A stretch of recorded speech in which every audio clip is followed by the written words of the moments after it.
Salut à toi qui suis Yomel Tips. Alors aujourd'hui, on va parler de la rentabilité en immobilier. Donc, il existe 3 types de rentabilité. Je vais déjà vous définir ce que c'est. C'est ce qui te permet de savoir ce que te rapporte un investissement par rapport à son coût d'acquisition. Donc, les 3 types de rentabilité qui existent sont la rentabilité brute, la rentabilité nette de charges et la rentabilité nette de charges et d'impôts.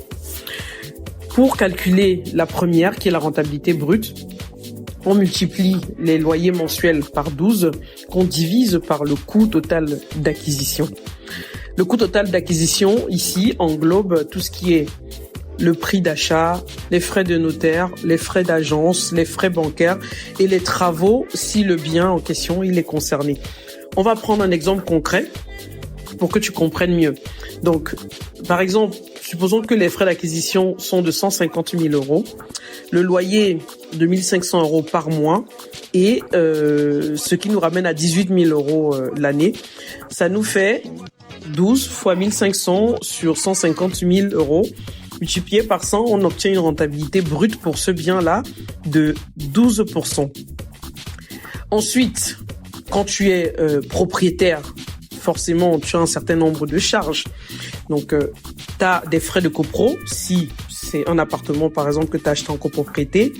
Tu as des frais de gestion, si tu le confies à une agence, par exemple. Tu as la PNO qui te permet d'assurer le logement.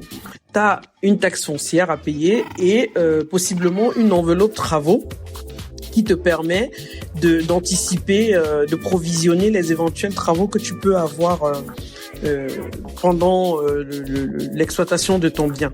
Donc, pour calculer cette rentabilité nette, là, tu fais 12 fois les loyers mensuels moins les charges. Ici, on va partir du postulat que ces charges-là représentent à peu près 3 000 euros. Divisé par le coût global d'acquisition. Donc, ça nous fait 18 000, comme on avait tout à l'heure dans notre exemple, moins... ça nous fait, 18 000 moins 3 000 euros divisé par 150 000. Ce qui nous donne 10% de rentabilité nette. Mais ce n'est pas terminé. Ce qui nous amène à la 3e notion de rentabilité, qui est la rentabilité nette.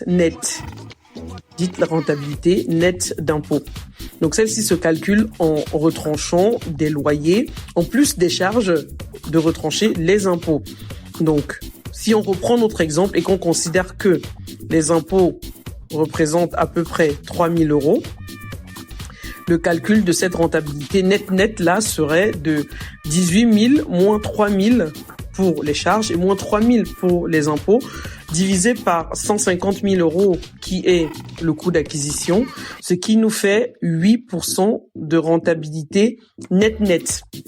Mais vous savez, il n'y a pas que tout ça, ce sont des chiffres. Ce qui nous importe ici, c'est le cash. Donc, on va peut-être parler dans une prochaine vidéo de la notion de cash flow. Si tu as aimé cette vidéo, n'hésite pas à lâcher un commentaire, abonne-toi, like, partage pour que les autres aussi aient cette notion de calcul de rentabilité. Salut et à bientôt pour la prochaine vidéo.